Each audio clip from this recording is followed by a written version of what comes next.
Et bonjour à tous, bienvenue sur la chaîne de Callistas to the Moon, j'espère que vous allez bien.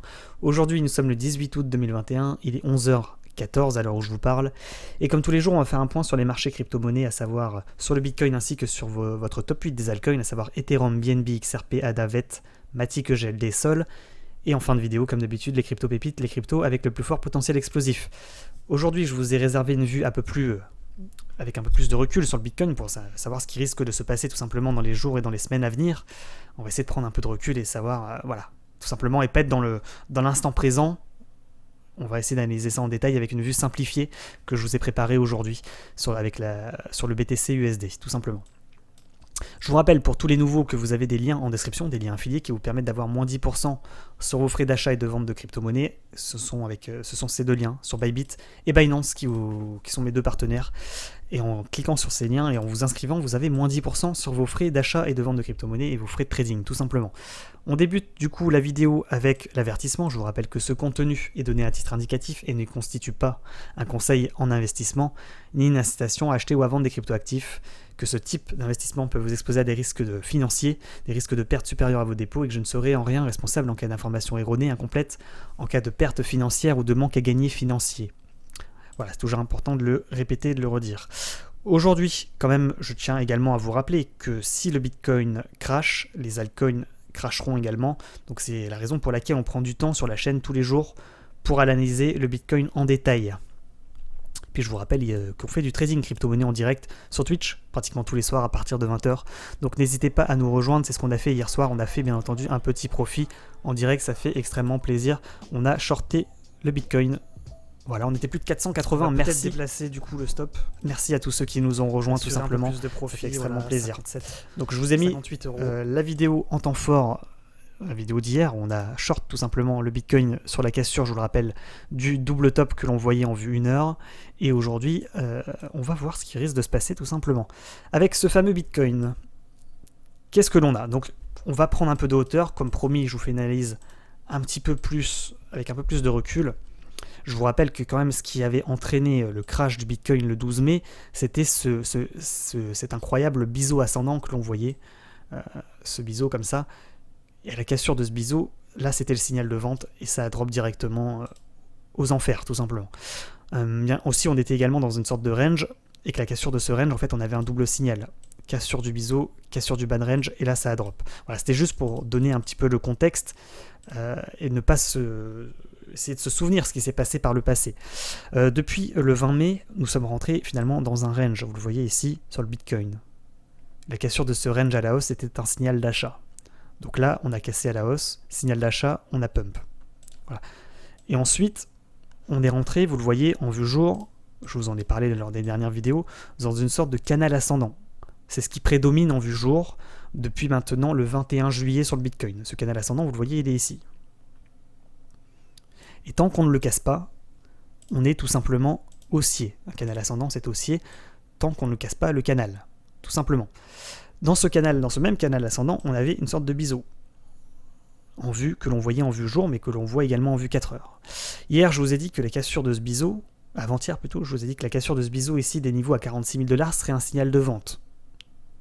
Et que si on cassait ce biseau, il y avait un risque qu'on allait chercher le bas de canal. Je vous avais donné deux niveaux de cours sur Telegram, je vous le rappelle, c'est là où je vous mets des alertes. Je vous avais dit, si ça casse ce biseau, ainsi que le support du double top, on risquait d'arriver à 44 500 voire à 43 800 correspondant finalement au bas de canal. C'est ce que le Bitcoin a fait. Suite à la cassure, vous le voyez ici, de ce magnifique double top, on a cassé, pouf, on est retombé ici à 44 200, tout simplement sur le Bitcoin. Donc on a perdu un petit peu, c'est pas grand chose, 44 500 c'est le niveau que je vous avais donné, 44 500, voilà, on a clôturé à peu près sur le niveau, donc on a atteint un objectif en vue 1 heure. Donc ça ne représente rien, c'est un tout petit crash, voilà, on a fait un petit profit, c'est ce qu'on a fait hier, on a fait à peu près 2,6% sur le short du Bitcoin. Et aujourd'hui, qu'est-ce qui se passe? Le biseau ascendant est pour moi secondaire. Je pense qu'on peut maintenant l'enlever et ce qui prédomine, ça va rester, tout simplement, ça va être ce canal ascendant. Vous voyez ici, ce canal ascendant, si on casse le canal ascendant à la baisse et qu'on casse ici les 43 900, 43 800, ce sera une cassure de canal ascendant, ça sera un énorme signal de vente sur le Bitcoin. Je tiens à vous le dire, ce sera le plus gros signal de vente que l'on ait pu avoir depuis un petit bout de temps, depuis pour moi comme le 12 mai. Hein. Parce qu'un canal comme ça ascendant, si on casse cette ligne de support que vous voyez ici, ça va faire très très mal selon moi. Parce que ça serait une cassure de bas de range, vous le voyez, c'est une sorte de rectangle, plus cassure de bas de canal, on retombe à minima ici à moins 7,5%, voire ici sur le niveau de support important à 37 800, et si on casse ce niveau, on réintègre le range et on retombe tout simplement à moins 30% après. On retombe aux 31 000 $. Donc attention, ça serait en plus le bas de canal, donc ce serait pourquoi pas un objectif de cours à la baisse. Bon, pour le moment, ça casse pas. Pour le moment, ça ne casse pas, il n'y a pas de souci particulier. Maintenant, je tenais également à vous rappeler également qu'on avait une sorte de double top également en vue jour hein, sur le Bitcoin. Hein. Donc si on casse ici les 43 008, on cassera la ligne de coup du double top. Cassure d'une ligne de coup de double top, c'est à peu près moins 7%. Ça correspond effectivement, les moins 7%, au niveau à 40 500 que je vous ai donné.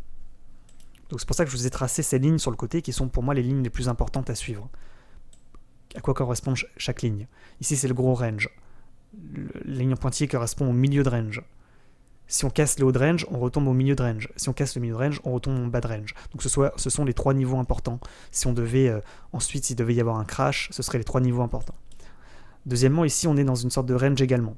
Le bas de range, c'est les 43,8. Si on casse les 43,8, on tombera, en toute logique, ici, dans un premier temps, bien entendu, à 42,300. Et si on casse les 42,300, on tombera ici à 40 600. A l'inverse, si on casse le range à la hausse, vous voyez ici les 46 000 $, ça veut dire tout simplement qu'on recasse le signal d'une cassure, la cassure d'un range comme ça à la hausse sera un signal d'achat pour aller rechercher le milieu ici de canal ascendant à 48 700 $. Et si on casse les 48 600 $, signal d'achat encore plus important pour aller rechercher les 54 000 à peu près. Ce serait finalement le haut de canal ascendant. Donc le plus beau signal qu'on puisse avoir aujourd'hui, ce serait la cassure des 46 260 $. Maintenant, il y a également, vous voyez ce niveau de résistance important ici, à casser également à 48 000 $.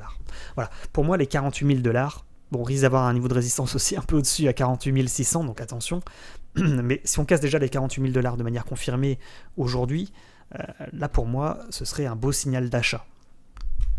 Là, attention quand même, parce que, effectivement, s'il n'arrive pas à casser de manière confirmée dans la journée, c'est-à-dire la clôture de la bougie en vue jour au-dessus des 46 300, ça veut dire qu'on n'a pas réussi à repasser au-dessus de la moyenne mobile 9 périodes que vous voyez en bleu ici en vue jour. Et qu'est-ce que ça va nous faire? On anticipe un petit peu. Épaule, tête, épaule. Et si on casse les 43 827, là, ça sera un gros signal de vente. Hein. Je vous le répète, ce niveau. Pour moi, 43 800, c'est le plus important. Voilà, pour le moment, on ne le casse pas, il n'y a pas de souci. Vous le voyez, hier, on a cassé, je vous avais parlé de ces deux moyennes mobiles lors de la dernière vidéo. Je vous avais dit, si on casse de manière confirmée cette moyenne mobile ici à 46 000 $, moyenne mobile 9 périodes, on risque de retomber sur la moyenne mobile 20 périodes. La moyenne mobile 20 périodes, où est-ce qu'elle est? Comme par hasard, au niveau des 43 800. Donc ça nous confirme que finalement, si on casse les 43 800, on casse la moyenne mobile 20 périodes, donc c'est-à-dire des 20 derniers jours, et que ça serait du coup un gros signal de vente. En plus, là comme il est parti, j'ai l'impression qu'il va aller nous chercher à nouveau les 46 300, et que finalement on aurait cette épaule, tête-épaule, s'il n'arrive pas à la recasser, bien entendu, hein. S'il rebondit à la baisse pour retomber ici, on aurait une épaule tête-épaule impressionnante en vue jour, donc ce serait quand même assez inquiétant. Maintenant, effectivement, il risque également de casser ce haut de range à 46 250, signal d'achat, pouf, objectif du jour, 48 000 $. Et là, s'il casse les 48 000 $, là c'est sympa. Là, c'est sympa. Ça éloignerait finalement ce risque de cassure de canal ascendant. En plus de ça, on aurait du coup plusieurs niveaux de support. On aurait celui-là plus celui-là, parce qu'on casserait les 46 300, du coup, la cassure d'une résistance, cette résistance devient support. Du coup, on repasse au-dessus de la moyenne mobile 9 périodes, donc ça nous fait plein de niveaux de support, si vous voulez, qui peuvent maintenir le cours, et qui nous disent, bah voilà, on est plutôt sécurisé, que ce soit sur le Bitcoin ou les altcoins, parce que finalement, on a plein de niveaux de support. On a les moyennes mobiles 9 périodes, on a la moyenne mobile 20 périodes, on a les gros niveaux de support à 43 800 plus à 46 300 qui maintiennent le cours, qui l'empêchent de tomber. Donc finalement, ce serait tout bénef. Ce serait finalement intéressant de rentrer en position sur le Bitcoin et les altcoins en achat. Ceci n'est pas un conseil d'investissement. Voilà, j'espère avoir été clair sur l'analyse avec beaucoup plus de hauteur sur le Bitcoin. Je tiens également je vois ici que j'avais tracé effectivement un range qu'on suivait en février et mai 2021, et que finalement on le réintégrerait si on devait casser les 49 000 $ environ. Donc là, pour le coup, ce serait un excellent signal qu'on repartirait tout simplement à la hausse. Maintenant, on va prendre également un temps pour analyser la vue semaine. En vue semaine, il n'y a pas d'inquiétude particulière à avoir sur le Bitcoin. Pour ceux qui sont très long terme. Pourquoi ? Parce que, vous le voyez, croisement des moyennes mobiles, signal de vente. Donc là, signal de vente, pouf, on tombe. Ici, tant que la moyenne mobile 9 périodes ne repasse pas au-dessus de la 20, on n'a pas la confirmation d'une reprise de hausse. Donc pour le moment, pas de confirmation en vue semaine d'une reprise de hausse. Même si ça fait 4 semaines que l'on est haussier. Mais ce sera qu'une fois que les deux moyennes mobiles se seront croisées qu'on pourra dire c'est bon, on pourra souffler, on pourra se dire bon, bah, c'est reparti. Et en toute logique, quand ça va se croiser, c'est qu'on sera repassé au-dessus des 49 000 $. Ce qu'on n'a pas fait actuellement. Donc voilà, pour le moment, attention, parce que effectivement, vous le voyez, la moyenne mobile 20 périodes en vue semaine, elle est à peu près effectivement aux 43 000 $. Et si on la casse, bah, on retestera finalement ces 40 500, voire ici les 40 000 $, dans ces eaux-là, donc 40 000, 40 500 $. Et si on casse ces 40 000, 40 500 $, ça sera un gros signal de vente et on risque de crash. Parce que je vous le rappelle quand même, quand on prend un peu de hauteur et qu'on suit effectivement les vagues d'Elliott, ce serait la vague 1, vague 2, peut-être la vague 3 pour aller chercher les 80 000, pour retomber, pour ensuite repartir chercher la vague 5. Mais il y a également une autre possibilité, c'est que finalement on soit dans une vague ABC de retombée. Donc A, B, C. Donc attention également. Il y a deux solutions. Il y en a un qui va poser la question effectivement sur Twitter ainsi que sur YouTube dans la dernière vidéo en disant oui mais attention on est peut-être aussi en vague B là actuellement. Je suis d'accord. Effectivement. On est peut-être sur la vague finalement la deuxième vague de descente. Première, deuxième, donc elle est haussière la deuxième. Et la troisième, c'est la vague qui retombe qui nous fait retomber à 10 000 $. Attention. Donc pour le moment, rien n'est joué, rien n'est gagné, rien n'est perdu. Il faudrait, je pense, casser aujourd'hui les 48 000, voire les 49 000 $. Et là, on pourrait souffler en se disant, bon, bah, on a fait le plus dur. Donc voilà, pour le moment, ici, on doit suivre ça en vue jour. Il suffit de suivre le canal ascendant. Tant qu'on ne casse pas le canal ascendant et qu'on ne casse pas la moyenne mobile 20 périodes, pas de souci particulier. Voilà, j'ai pris un peu de temps, mais c'était quand même important, je pense, d'analyser le Bitcoin avec vraiment plus de hauteur. Maintenant, on va le suivre effectivement en vue 4 heures. On va aller sur les tracés un peu plus précis. Qu'est-ce que ça dit ? Ça dit qu'on a des beaux signaux pour le moment, mais si vous voulez, hier, je vous avais parlé de ce niveau 45 500. Qui est un niveau de support important, qui était un niveau de support important qui correspondait, je vous le rappelle, en 4 heures à la cassure du double top. La cassure de ce support, vous le savez, quand on casse un support, ce support devient résistance. Donc maintenant, le gros niveau de résistance à casser, c'est les 45 600, 45 500. Ce niveau devient support, devient résistance. Donc il va être extrêmement difficile à casser. Par contre, si on le casse, ça sera un beau signal que finalement, on pourrait repartir à la hausse. Mais je pense qu'il faudrait attendre quand même qu'il casse les 45 800 pour confirmer. Voilà, tout simplement, parce que c'est aussi un niveau de résistance important. Donc 45 800, je pense, à suivre aujourd'hui, en vue 4 heures, pour confirmer une reprise potentielle de hausse en anticipant le rebond en bas de canal. Pour moi, ça serait effectivement cohérent. Maintenant, si on prend un peu de hauteur également en vue 4 heures, ça ressemble quand même à une cassure de double top. On casse, on drop, pas sûr qu'on y arrive à repasser, on retombe, on va rechercher les 44 000 $. Et si on casse, on pull back, on retombe sur le niveau à 43 800 dont je vous ai parlé, et si on casse les 43 800 de manière confirmée, on drop, hein, je vous le rappelle. Hein. Voilà, à ne pas... Pour le moment, rien n'est gagné, absolument pas. Hein. Il faudrait repasser, selon moi, aujourd'hui, au-dessus de ce gros niveau de support, donc de résistance qui est devenu... de support qui est devenu résistance, pour repartir dans le range initial et infirmer finalement les signaux de vente que l'on a. Pour le moment, c'est pas tout à fait joué en vue 4 heures. La bougie 4 heures se termine dans 2 heures et quelques. Dans 2 heures et demie. Là, on tente une cassure, vous le voyez en vue 1 heure, de ligne de tendance baissière. Donc, ligne de tendance baissière qui se trouve ici. Vous voyez, c'est cette ligne blanche. Donc, effectivement, on risque de casser, d'aller rechercher les 45,5. Pas sûr qu'on y arrive. Donc, ça risque de casser pullback, de retomber sur les 45,250. Retester peut-être ce niveau. Et si on arrive à le break, là peut-être un signal d'achat. Effectivement, il faudrait peut-être attendre également que ça casse les 45 800, et que là ça casse, et là, là effectivement signal d'achat. Pour le moment, assez risqué de rentrer en longue sur le Bitcoin. Il faudrait peut-être attendre la cassure du dernier plus haut, hein, ici à 45 800, 45 900 $. 45 900 $. Voilà. Parce que là, ça peut très bien effectivement faire une fausse cassure, repasser en dessous de la ligne de tendance baissière et redrop. Donc attention en vue 1 heure sur le Bitcoin. Voilà, pour ceux qui sont en intraday, voilà c'est mon analyse, tout simplement. Il n'y a pas d'autre, selon moi, analyse à faire, on n'a pas de figure chartiste particulière. Et là, qui m'ont parlé effectivement peut-être d'un canal descendant, j'ai vu sur Telegram. Effectivement, on pourrait imaginer effectivement qu'ici, il y aurait un canal descendant qui est en formation.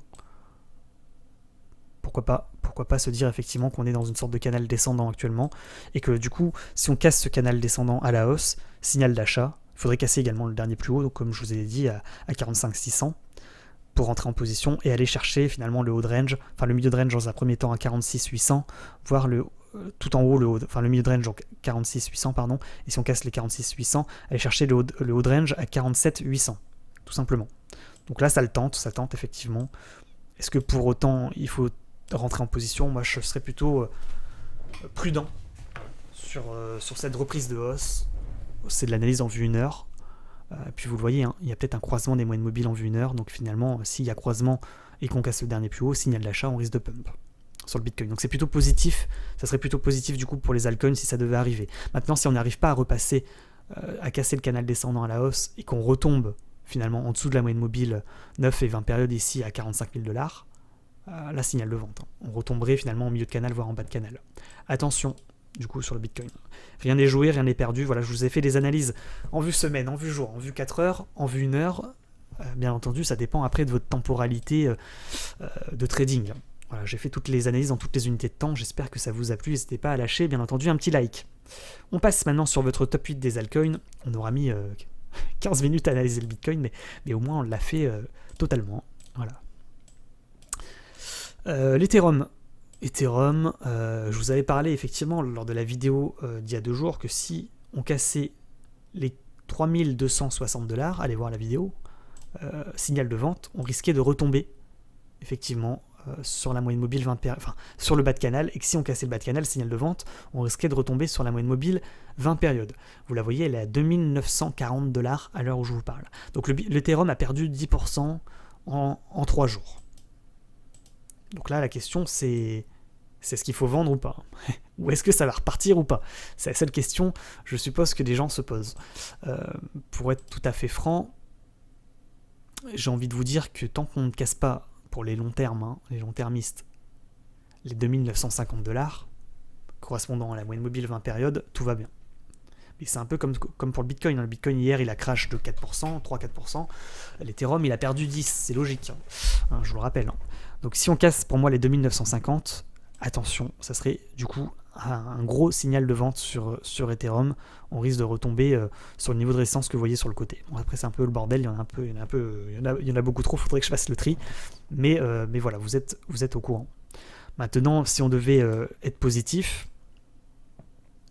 ce qui n'est pas forcément facile quand je vois ça, mais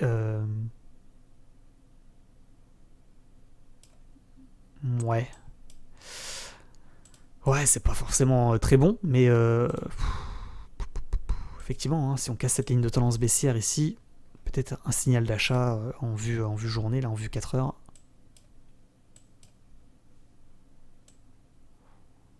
Voilà.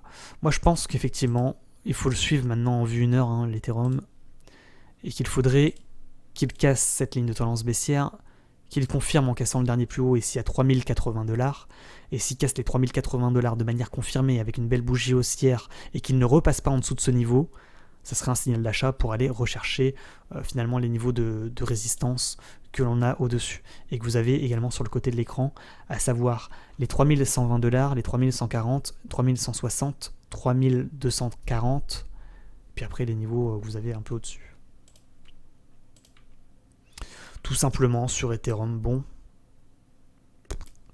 pas forcément très bon hein, quand même, hein. Quand je vois ça, ça me dit quand même que si on casse ici là les 3000$, ça va tomber quand même, hein. Attention sur Ethereum, pour le moment on n'y est pas. Je vous ai donné le niveau des 3000$, mais est-ce que c'est vraiment le niveau des 3000$? Ouais, c'est 3000$, hein. Bon, 3000$, faut commencer à s'inquiéter, selon moi, et 2950, encore plus. Voilà. Ce sont les deux niveaux de support à ne pas casser dans la journée, selon moi, sur Ethereum, sinon ça serait des beaux signaux de vente. Le BNB. BNB, on suit un canal ascendant. Aujourd'hui, on voit qu'on essaie de casser la moyenne mobile 9 périodes en vue jour, et que si on casse, on risque de retomber sur la moyenne mobile 20 périodes en vue jour, à savoir à 370$. Je vous le rappelle également, hein, tant qu'on ne casse pas le canal ascendant, il n'y a pas de souci particulier. Contrairement à Ethereum, lui, il n'a pas cassé son canal. Donc j'ai envie de dire, tout va bien pour BNB.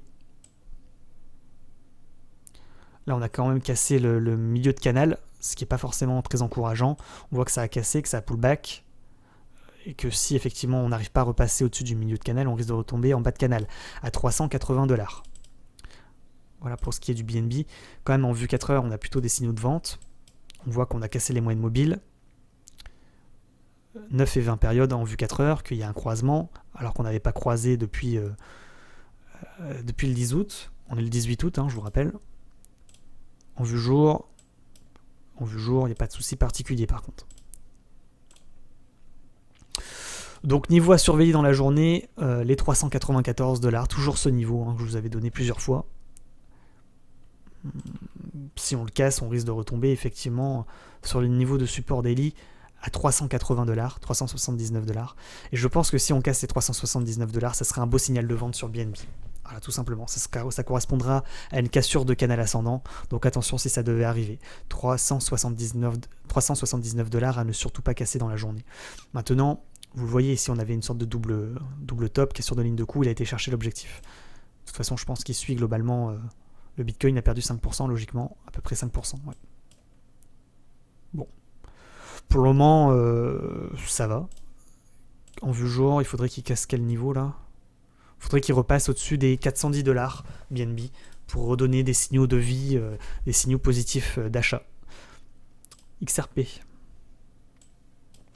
XRP, je vous en avais parlé il y a 2 jours également, et je vous avais dit que si ça cassait ce petit range que vous voyez ici, pour ceux qui ont suivi, si ça cassait les 1,24,5, signal de vente, on risquait de retomber.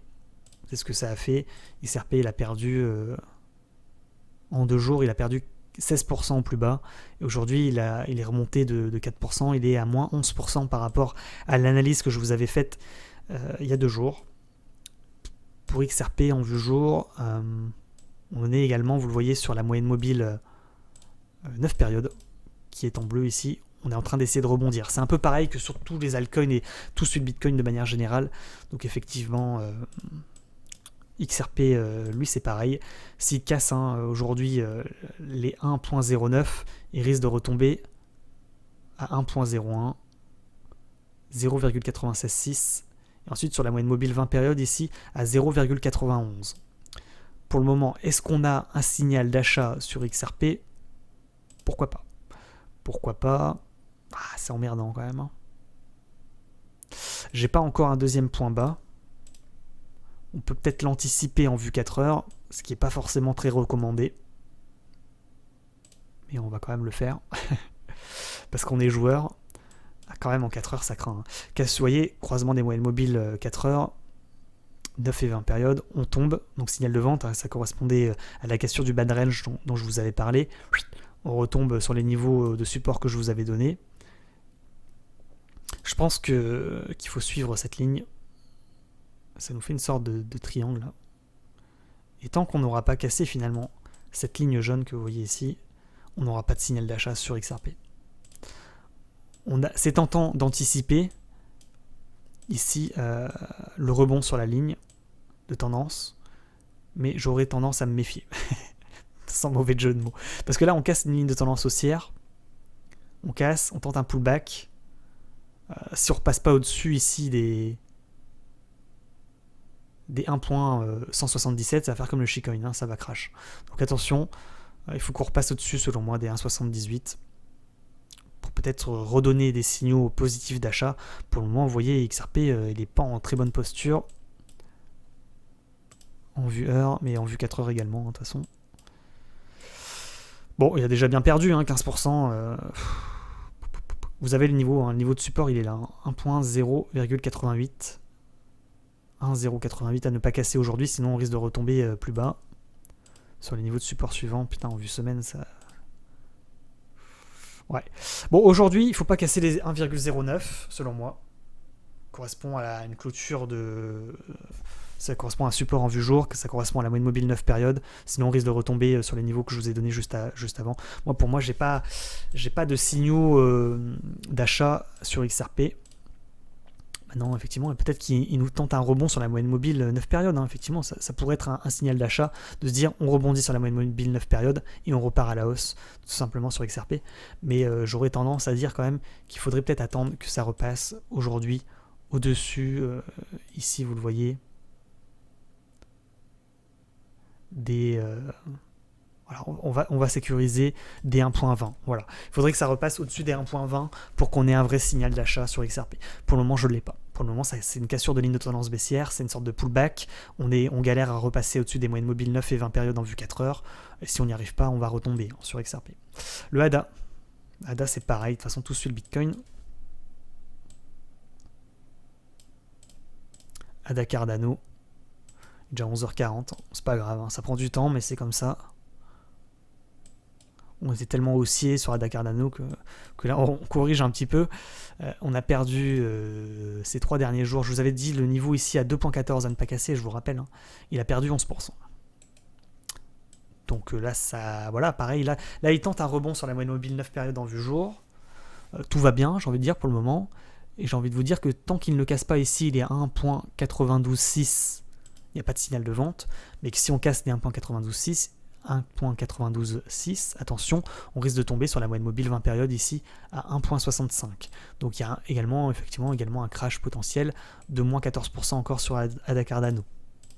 En vue 4 heures, on voit qu'on a cassé le canal descendant à la baisse. Je vous avais prévenu, je vous avais dit, effectivement, si on casse le canal ascendant, signal de vente. Ça serait ce niveau ici à 2.069 à ne pas casser.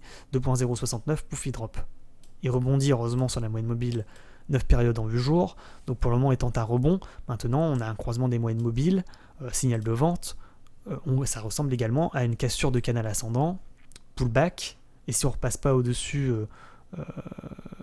des 2 points, on va assurer également, encore une fois, on va être prudent, des 2.12. Il risque de retomber. Attention à cette possibilité. Donc niveau à absolument repasser au-dessus aujourd'hui. On va donner les deux niveaux également sur ADA Cardano. J'ai envie de vous donner ce niveau quand même. 2.14. Il faut réussir à repasser au-dessus des 2.14. Sinon c'est pas trop bon sur ADA Cardano. C'est possible également qu'il rentre en range, hein, toutes ces altcoins, c'est pas impossible qu'il rentre en range. Vous le voyez ici, donc un range c'est une sorte de canal horizontal comme ça. Et tant qu'on repasse pas au-dessus des 2.14, pas de signal d'achat sur ADA Cardano. Maintenant effectivement, s'il y a un range, si range il y a, les 1.92 c'est un bon niveau d'entrée, parce que ça correspond à la moyenne mobile 9 périodes en vue jour. Ça correspond à la clôture de la vue jour Voilà, donc un niveau de support. Et si on le casse pas, bon bah il y a moyen qu'on rebondisse pour aller rechercher les 2.14 aujourd'hui. Et si on casse les 2.14, signal d'achat pour aller chercher les 2.138. Et si on casse les 2.138, alors là par contre reprise de la hausse. Hein. Le VeChain. VeChain c'est pareil, donc analyse validée que je vous avais faite il y a 2 jours, je vous avais dit, pour moi si ça casse ici les 0,137, signal de vente sur VeChain, on risque de retomber. Le VeChain il a perdu 18% quand même. Hein.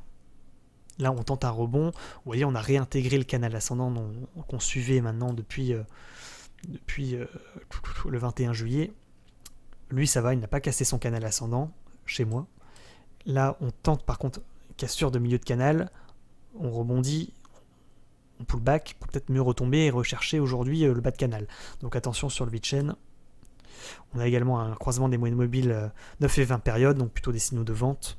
Sur VeChain. Maintenant, en vue jour, il n'y a pas de souci particulier. Enfin, pas de souci particulier, ouais. Tant qu'on ne repasse pas en dessous de la clôture en vue jour ici à 0,118, pas de signal de vente sur VeChain. Par contre, effectivement, si on casse les 0,118 de manière confirmée, on risque de retomber ici à 0,1111. Et si on casse les 0,1111, on risque de retomber sur la moyenne mobile 20 périodes à 0,106. Et si on casse les 0,106, signal de vente, pouf, on retombera ici à 0,091. Donc attention sur le VeChain. Pour le moment, j'ai envie de vous dire, il se débat.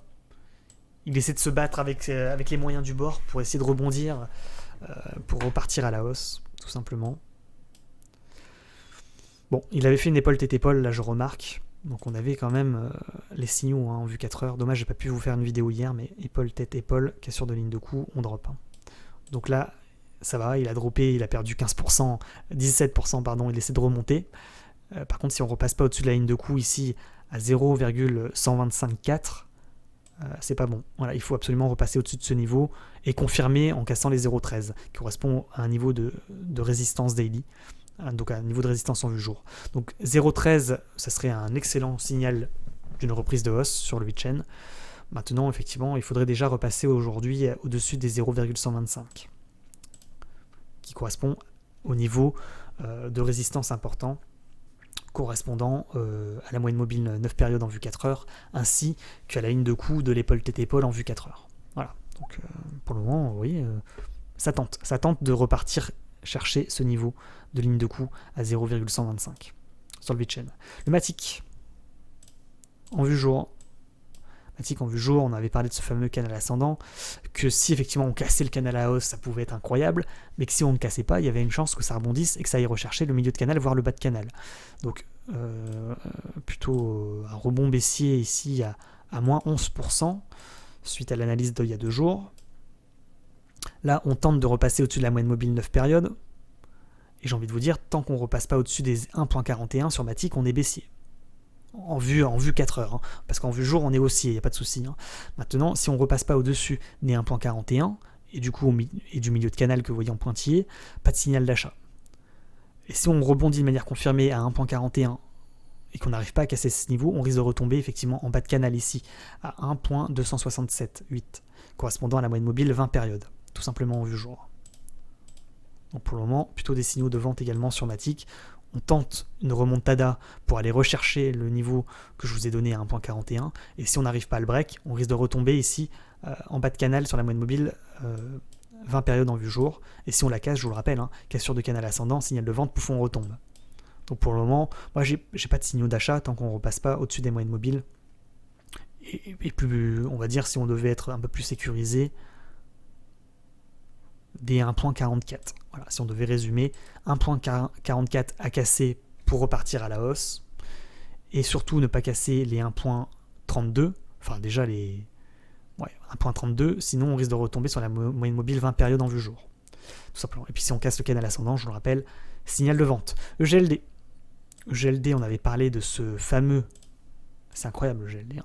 L'analyse a été validée également sur EGLD, je vous rappelle, hein, qu'on avait fait ce triangle symétrique de sommet, qu'on avait fait ce range et qu'on avait dit que si ça cassait de manière confirmée les $139 sur EGLD, ça risquait de pump.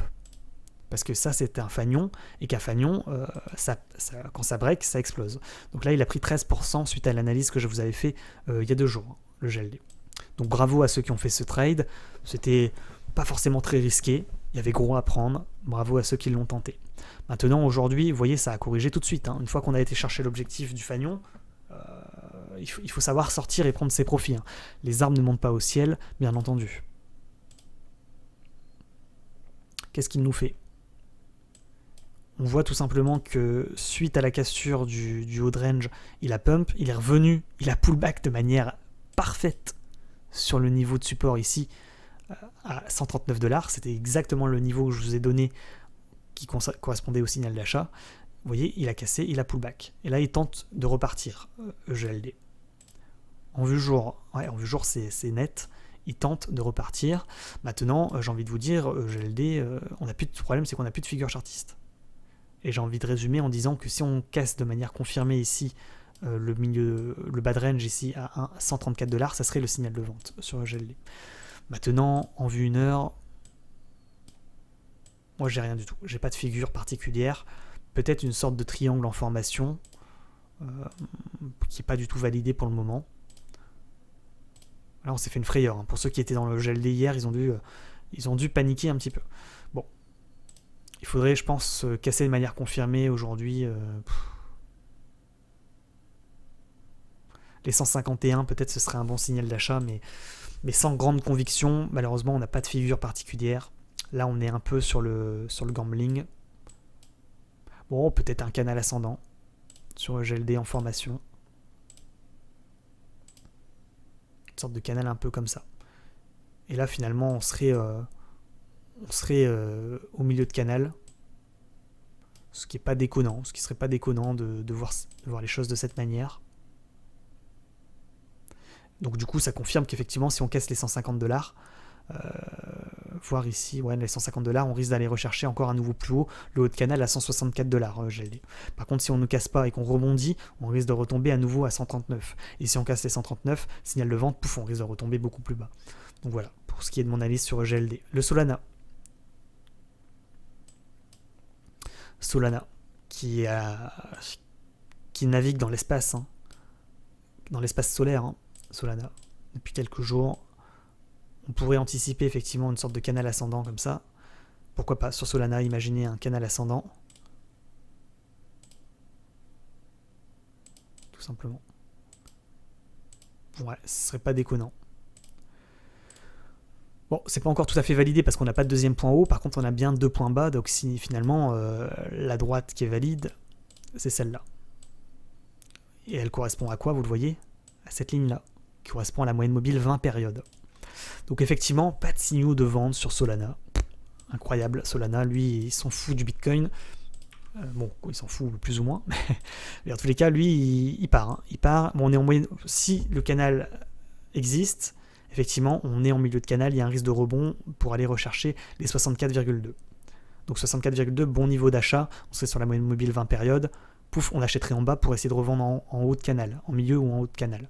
Maintenant, il y a également une autre possibilité, c'est qu'effectivement, on casse le milieu de canal, qu'on casse le dernier plus haut ici à 74,20$, et que finalement, on pump pour aller rechercher à nouveau, on a cherché le haut de canal, ou le niveau de Fibonacci ici à 82,63, voire le haut de canal qui sera à peu près à 85$ sur Solana. Donc, plutôt positif Solana pour le moment. En plus, on essaie de repasser au-dessus de la moyenne mobile 9 périodes. Plutôt encourageant. Pour moi, le signal de vente, il se ferait ici pour ceux qui sont long terme sur Solana à 65$, pas avant. Ça correspondrait à une cassure ou ici. Ouais, non, 65$, 64$. Ouais, 64$. On va retenir les 64$. Ça ferait une sorte d'épaule-tête-épaule. Attention quand même, si ça devait arriver. Plus cassure de la moyenne mobile 20 périodes, on risque de retomber si on casse les 64$ selon moi. Pour le moment, pas de souci, on est dans le canal ascendant. Si on casse le milieu de canal et on casse le dernier plus haut à 73-74$, on risque d'aller rechercher encore un plus haut sur Solana. Voilà, on va s'arrêter avec votre top 8. N'oubliez pas de me lâcher des petits likes, bien entendu, ça fait extrêmement plaisir. Et puis on va passer aux crypto-pépites du jour. Crypto-pépites, je tiens quand même à vous rappeler, sur les crypto-pépites, que effectivement l'important ça reste le Bitcoin. C'est lui qui va nous donner les signaux d'achat et de vente, il faut que le Bitcoin soit en bonne posture. Je vous avais parlé du BZRX hier, qui a tenté une cassure hein, suite à la vidéo. C'était il y a 2 jours, pardon. Il avait pris 13%. Et je vous ai dit, attention, il ne faut pas repasser en dessous des 0,38 correspondant au haut de range. C'est ce qu'il a fait. Là, on tente de rebondir sur la moyenne mobile 9 périodes pour aller rechercher à nouveau les 0,38. Si on casse les 0,38, ce serait à nouveau un signal d'achat. Pour le moment, on ne rentre pas vu qu'il n'a pas cassé de manière confirmée. Là, c'est plutôt emmerdant. Il faut absolument qu'il repasse au-dessus des 0,3833 pour moi BZRX pour repasser en crypto pépite, ce qui n'est pas le cas en ce moment. On va passer à la crypto suivante. RSR, qui était également en crypto pépite. Je vous ai dit, il faut que ça casse de manière confirmée les 0,043. Ce qu'il a fait, il a pump ici, mais il a réintégré. Il est repassé en dessous des 0,043. Donc pour le moment, pas de signal d'achat. Il faut absolument repasser au-dessus de ce niveau. Le cake, pareil le cake. Il a cassé, il a explosé hier, j'ai vu. Il a pris 10%, qui faisait partie des crypto-pépites, il a pris 12%. Vous avez vu, ça a vite corrigé. Et là, on tente de repartir dans le canal. Pour le moment, j'ai pas de signal de vente. Surtout qu'on a rebondi sur la moyenne mobile 9 périodes. Mais quand même, il faudrait qu'il ne repasse pas en dessous des 21,21, le cake. Sinon, ce serait plutôt un signal de vente. Maintenant, il faut le regarder en vue jour. Si vous êtes long terme, voilà. Parce qu'effectivement, si on repasse en dessous des 21,21, on risque d'aller rechercher ensuite le bad range, le milieu ou le bad range. Donc attention, la cassure, elle se fait de manière confirmée pour essayer de pump to the moon. Pour le moment, c'est pas le cas. Sur Cake, il nous a fait une fausse cassure hier. Il a clôturé sur un chandelier de retournement baissier, là, doji baissier. C'est emmerdant. Bon, voilà, peut-être qu'il repart, peut-être qu'il va pas repartir. Là, c'est incertitude sur Cake. Ça vaut peut-être le coup de tenter. Voilà, de rentrer en position, de mettre un stop en dessous des 21 $ et de prier. Pourquoi pas. Bon, pour le moment, pas de signal d'achat en tout cas. XVS. XVS, c'est pareil, ça hésite à pump. Il n'arrive pas à break de manière confirmée le dernier plus haut ici, à 38,1 $. Je pense que ce qui serait le plus raisonnable, c'est d'attendre qu'il casse les 39 $ environ pour rentrer en position, voir vraiment les mèches, les 40 $. Voilà. Soyons prudents, XVS, attendons la cassure des 40 $ pour rentrer en position. Pas un conseil à l'investissement, mais il y a un risque qu'effectivement XVS il reparte dans le canal. Attention. Le Troy, c'est pareil. Troy, c'est moyen. Beck, on est toujours dans le canal ascendant, on ne l'a pas cassé. Hier, on voit qu'on a rebondi sur la moyenne mobile 20 périodes, qu'on tente un rebond pour aller rechercher le haut de canal. Ça monte tout doucement, mais sûrement. Le dodo, il a bien explosé. Lui, par contre, on l'avait mis en crypto pépite également. Pas être trop gourmand, quand les trucs explosent et ils prennent 30%, il faut savoir sortir effectivement. Donc pour le moment, il risque de repump dodo. S'il repasse au-dessus des 2.019, pourquoi pas tenter le coup également sur dodo. Bon, pas incroyable aujourd'hui. GVT, GVT par contre pour moi c'est numéro 1 aujourd'hui. On voit qu'il retente une cassure ici, qui rebondit de manière confirmée à 4.33, et s'il casse tout simplement, je vous le rappelle, les 5.189, il risque de pump jusqu'au 5,5. Et pour moi, les 5,5, le Genesis, le GVT, ce serait assez incroyable. Beau potentiel pour moi. GVT, ça rentre en crypto pépite aujourd'hui. TLM, c'est emmerdant TLM. Il consolide, effectivement, c'est assez explosif si on casse ici de manière confirmée les 0,33. Beau potentiel d'achat, beau potentiel quand même. On va se le remonter. Mais il ne faut pas rentrer avant les 0,33. Il faut avoir le stop agressif et sortir s'il repasse en dessous des 0,33 bien entendu. Le TEL, c'est pas pour maintenant. TFOL également. Le EOS, bon. Le MLN en vue jour. C'est moyen. Le GTO. GTO, je l'aime bien également. Je vais vous le remonter aujourd'hui, le GTO, avec TLM. Pourquoi ? Parce que j'ai repéré effectivement un énorme biseau descendant et que si on casse de manière confirmée effectivement les 0,0513, il y a moyen qu'il pump tout simplement le Gifto. Parce que je vous le rappelle, la cassure d'un biseau descendant est un signal d'achat pour aller rechercher pourquoi pas les 10% à 0,0555, voire ici les plus 25% à 0,0629, voire le haut de biseau qui serait l'objectif final à 0,068. Donc pour moi le GTO ça rentre avec GVT et TLM en top 3 aujourd'hui. Voilà, on a déjà le top 3. Et je voulais vous parler également du MLN. Du MLN, vous voyez, on était en bas de range, donc potentiel de rebond s'il ne repasse pas en dessous des 88,50, à ne surtout pas casser, hein, attention. Hein. Parce que si ça casse les 88,50, ça sera un énorme signal de vente, il faudra se casser à tout prix. Maintenant, il risque de prendre 10% pour aller rechercher le haut de range à nouveau. Le milieu de range, dans un premier temps, ici à 93. S'il casse les 93, il ira en toute logique rechercher les 97,6. Et s'il casse les 97,6, là c'est explosion to the moon. Hein. Donc MLN, c'est pareil, ça remonte. Beau potentiel. Demande un peu plus de technique et être extrêmement prudent sur la cassure, ici vous le voyez du bas de range à 88,50, mais s'il ne casse pas les 88,50, c'est sympa MLN. Donc ça rentre en crypto pépite aujourd'hui. Le rêve c'est pareil, pour moi je l'aime bien le rêve, on va le remonter. Tac, pour moi ça rentre également je pense en crypto pépite aujourd'hui. Beau potentiel de pump sur le rêve. Bon, c'est pas tout à fait non plus la panacée, mais effectivement, s'il casse les 0,0116, il a moyen de pump pour aller rechercher le Rivain, les 0,0124,4. Voir ici les 0,0128. Pourquoi pas tenter le coup sur le rêve. Maintenant, il faut absolument pas qu'il repasse. Il faut attendre qu'il casse de manière confirmée les 0,116 et qu'il ne repasse absolument pas en dessous de ce niveau. Voilà. Parce que sinon, ça serait une fausse cassure de moyenne mobile 20 périodes et de résistance pour retomber ici à 0,01. Donc attention sur rêve, mais beau potentiel également sur rêve. Et puis je voulais également vous parler du Storj aujourd'hui. Storj qui, pourquoi pas, aurait un beau potentiel également. Pourquoi? Parce qu'on est en bas de canal et qu'on rebondit en bas de canal. Donc ce serait un bon niveau d'achat ici à 0,1,211. Pourquoi pas tenter ce trade? Et il faut absolument pas qu'il repasse en dessous des 1.20, le Storj. Sinon, signal de vente, bien entendu. 1.20, ça correspondrait à une cassure de bas de canal, signal de vente. Voilà. Donc, les crypto-pépites du jour, le GVT, qui pour moi est numéro 1, parce qu'il y a ce fameux canal descendant.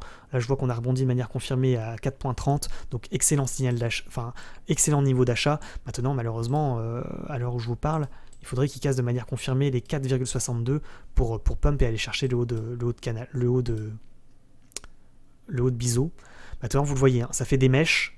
Donc si ça se retourne, il faut être rapide sur la sortie également. Là, pour le moment, il n'a pas tout à fait confirmé encore le pump. Vous voyez, ça range un peu comme ça. Donc attention à ces fausses cassures, bien entendu, sur le GVT. Ensuite, le TLM. TLM, ça peut être sympa. Effectivement, on pourrait tenter d'acheter en bas pour essayer de revendre en haut. Et puis si ça casse, ça risque d'exploser, le TLM. Donc pour moi, bon potentiel également sur TLM, mais il faut être extrêmement prudent et savoir mettre des stops en dessous du range, bien entendu. Bon, et puis des fois, ça fait des mèches. Il faut faire attention, bien entendu, à ne pas se faire piéger. Mais effectivement, si ça casse les 0,256, attention.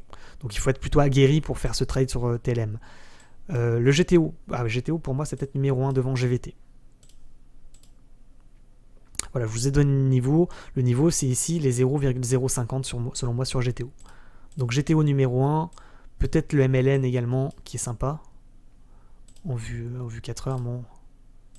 Ouais, c'est un peu craignos. Non, il faut rentrer au-dessus des 98 selon moi sur MLN. Donc c'est pas plus sympa que ça. Pareil pour moi le TLM, c'est pareil, il faudrait je pense rentrer sur la cassure du dernier plus haut ici, hein, à 0,33, pourquoi pas.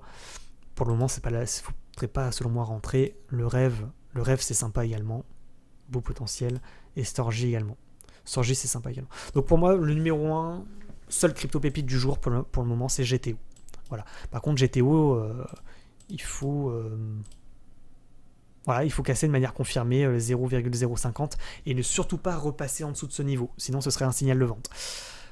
On va s'arrêter là. Merci à tous ceux qui vont liker, tous ceux qui vont s'abonner, qui vont activer la cloche. La vidéo a duré longtemps, et oui, mais bon, j'analyse tout complètement. Je vous rappelle quand même que c'est le Bitcoin qui va mener la danse, donc attention au Bitcoin dans les heures et dans les jours à venir, tout simplement. Je vous rappelle qu'on fait du trading en direct sur Twitch, n'hésitez pas à me rejoindre, je vous mets le lien en description, qu'on est sur Discord, et je vous ai partagé toutes mes fiches de trading sur Discord. Vous pouvez les récupérer gratuitement dans l'onglet Trading Fiches. Voilà, on est plus de 6000 sur Discord également, à s'entraider sur le trading crypto-monnaie, trading débutant, trading initié, trading confirmé, puis que vous avez également sur Telegram les alertes, tout simplement sur le Bitcoin. Et puis pour terminer, je vous rappelle que vous avez des liens en description, les liens affiliés avec Binance et Bybit pour acheter et vendre des crypto-monnaies et économiser, enfin gagner moins 10% sur vos frais d'achat et de vente de crypto-monnaies. Donc si vous n'avez pas de compte, n'hésitez pas à passer par ces liens, tout simplement. Merci à tous, bonne journée à tous. On se retrouve vers 20h, 20h30 pour du trading en direct sur Twitch ce soir. Et puis en attendant, faites attention à votre argent. Bonne journée, à bientôt, ciao ciao.